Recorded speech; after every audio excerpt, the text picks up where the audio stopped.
سورة الماعون تبان لنا سورة سهلة للفهم، ولكن فيها معاني بالك نغفلوا عليها. قال تعالى: أعوذ بالله من الشيطان الرجيم: أرأيت الذي يكذب بالدين. الله تعالى يتكلم عن رسول الكريم صلوات الله عليه، قال له: شفت هذاك اللي يكذب بالدين؟ والدين هنا معناه الحساب، كقوله في سورة الفاتحة: مالك يوم الدين، يعني يوم الحساب. يعني هذاك اللي يدير المنكرات ويقول ما كانش حساب، هذاك اللي راهم كذب بيوم الحساب ولا يتغافل عليه. هذاك الإنسان فيه مواصفات أخرى اللي احنا المؤمنين لازم نتجنبوها. قال الله عز وجل: فذلك، يعني هذاك الإنسان الذي يدع اليتيم، بما أنه ما يآمنش بيوم الحساب، ما يديرش قيمة ليوم الحساب، يدير مساوئ كبيرة، فيقسو على اليتيم وما يحنش عليه. ثاني صفة: ولا يحض على طعام المسكين، يعني ما يحرصش على إطعام المسكين وما يمدلوش أهمية. فهاد الصفتين، اللي ما يحنش على اليتيم واللي ما يطعمش المسكين، يكونوا عادة في اللي ما يآمنش بيوم الحساب يوم الدين. وهذا زوج صفات متعلقين بعلاقة العبد مع الخلق. بعدها ذكر علاقة أخرى، هي علاقة العبد مع الخالق، فقال: فويل للمصلين الذين هم عن صلاتهم ساهون. الويل هو العذاب والهلاك، ويقول كذلك أنه اسم واد في جهنم.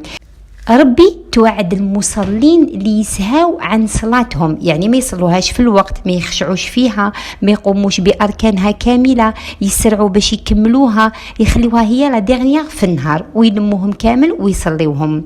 هنا نلاحظوا أن الله تعالى ما قالش الذين هم في صلاتهم ساهون، على خاطر كلنا معرضين للسهو في الصلاة، يعني النسيان، نقدروا نغلطوا ونجبروها بصلاة النافلة. قال تعالى: عن صلاتهم، يعني ينسوها ويسهاو عليها وما يصلوهاش في وقتها. على بها الإنسان لازم يحوس يفهم كيفاش صفة صلاة النبي صلى الله عليه وسلم. فهذا التوعد اللي يسهاو على صلاتهم، فكيفاش اللي ما يصليش كامل؟ هذاك بعض العلماء كفروه وما عندوش علاقة مع الله تعالى.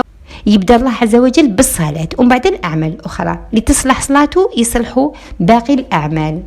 الذين هم يراؤون، يعني يعبدوا الله تعالى باش يشوفوهم الناس، ليرى الناس أنهم صالحين. منها جاءت كلمة الرياء، والرياء هو شرك أصغر، على خاطر ما يخلصوش العبادة لله وحده، يصلوها باش الناس يشوفوهم.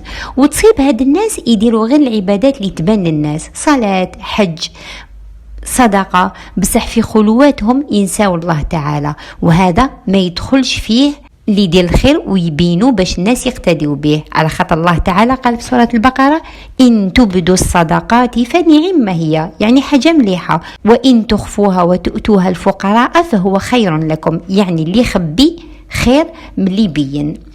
إذا قلنا هذا حالهم مع الخالق، ما يصليوش في وقتها وما يديروش الأعمال لوجه الله تعالى. أما حالهم مع المخلوقين قال فيهم تعالى: ويمنعون الماعون، يعني هما قدام الناس يراؤون ويوروا الخير، بصح هما في حياتهم الأصلية يمنعون. يلو كان كما نقولوا احنا بدرجة ماعون، يعني يلو كان معاونة صغيرة، معروف صغير، يستخسروها في الناس. الحاجات البسيطة اللي نستعملوها في حياتنا اليومية هذيك هي الماعون.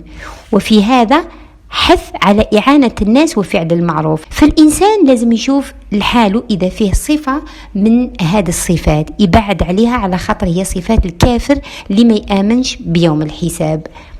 أخلاقنا لازم ندوها من القرآن الكريم، ونعاونوا الناس وما نستحقروا حتى معروف، نمدوا يلو كان حاجة صغيرة. صح. واش نستفادوا من سورة الماعون؟ أولا نكرموا اليتيم ونحنوا عليه.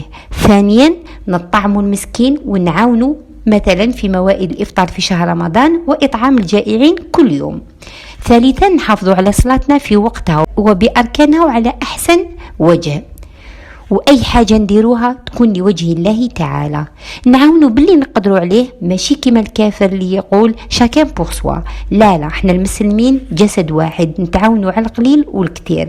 إذا قصدك خوك المؤمن ما تردوش وما تحقرش المعروف، بالك تعاونوا بالقليل يكون فيها خير وبركة. فالإسلام دين تكافل اجتماعي وتعاون واتحاد.